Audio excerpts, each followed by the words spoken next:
Mike and I first met at Friendly Temple Missionary Baptist Church.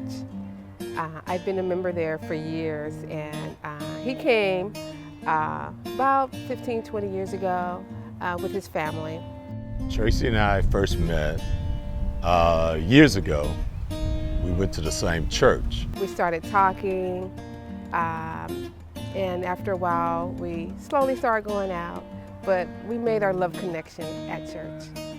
But when we first started to date each other, it was like about 4 to 5 years ago. And Tracy started to say, "Hi, Mike." And so because of that, I started to talk to Tracy, and then one thing led to another, and then we started to date. My first impression of Mike, the first thing I saw about Mike is that he was tall. You know, I think he's a fairly tall guy, and he has a very deep voice. My first impression of Tracy was, I liked the fact that she dressed so nice at church. She was very, very elegant dresser. She was always had her hair done, and she looked so elegant when I could say that about her when she would come to church. So my first thought of him was, man, he's a manly man. So that was basically my first impression of him. Our first date, if I can remember, I think our first date was, we went to eat breakfast. I think that was our first date. For our first date, we went to this little restaurant called M&M's for breakfast. So we had breakfast there, and we talked, and we had a really good time. But that was our first date. I knew that Tracy was the one, basically because of the fact that I came back to church on a regular basis, and it was like God sent me back to church. And when he sent me back to church at that particular time in my life, I told Mike when we started dating, I said, you know what, God's got to hit me over the head to let me know that you are the one. And we dated for a while, and the light bulb came on. Then and there, I knew that God sent him to me, and he was the one for me. Tracy and I started to talk, and then I started to text her and call her on a regular basis, and then from there, it led to us dating.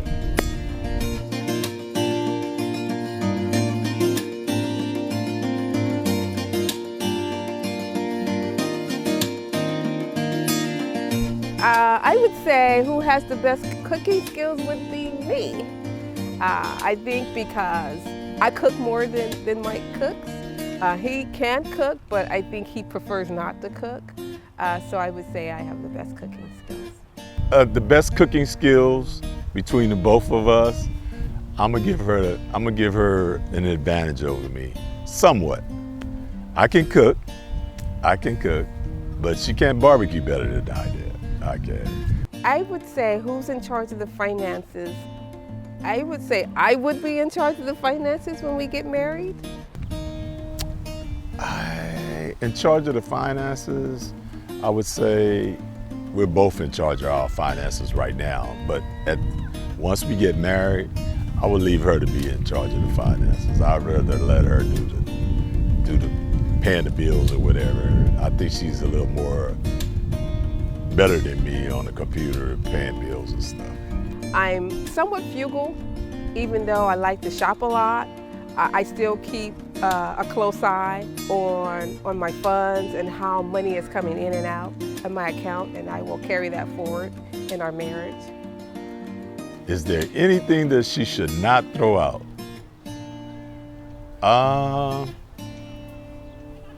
She can't throw out none of my clothes.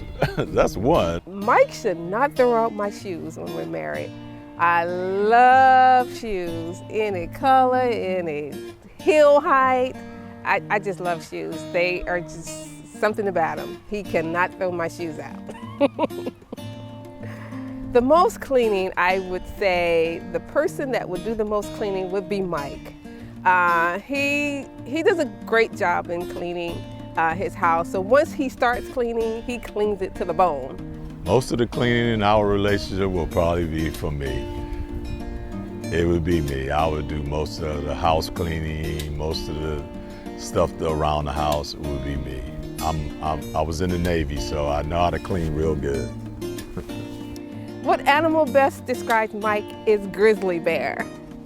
She says that I'm a grizzly bear. When I get into an argument, I go, "Rawr," you know. So she feels that that's my thing. That's what she would call me. My nickname would be grizzly bear to her. If he is in his normal state, he's such a teddy bear. But then you do something wrong with him, he turns into the grizzly bear. I'd say I told her I loved her. I was the first person to say that I loved her. I feel that that's what I said to her years ago after I started to date her, and I started to feel that way about her. And the more I got closer to her, I started to tell her that I loved her, you know. The first to say I love you would be Mike. Mike is so open with his heart. I'm sometimes I'm a little closed in, and I'm afraid of getting my feelings hurt. So it takes me a while to really release my emotions. So I know for sure that Mike was the first one to say, I love you. And that helped me to embrace our love and our relationship.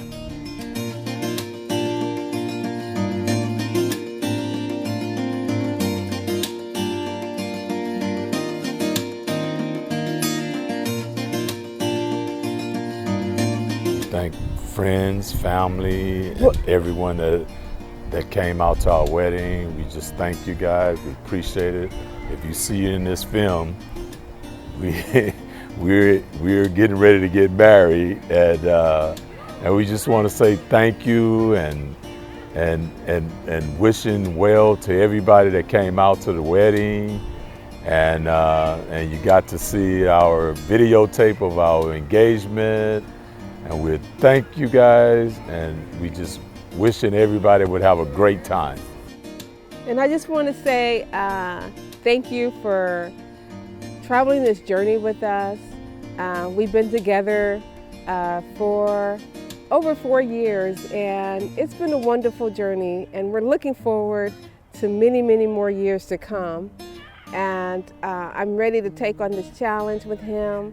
I love him, and he loves me, and I just want to say thank you to everyone who supported us, who just shared their love with us, for coming out and celebrating with us as we move on to the next chapter of our lives.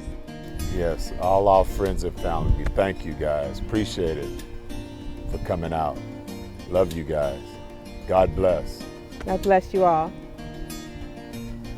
I forgot to say just believe. I forgot to say one thing, just believe.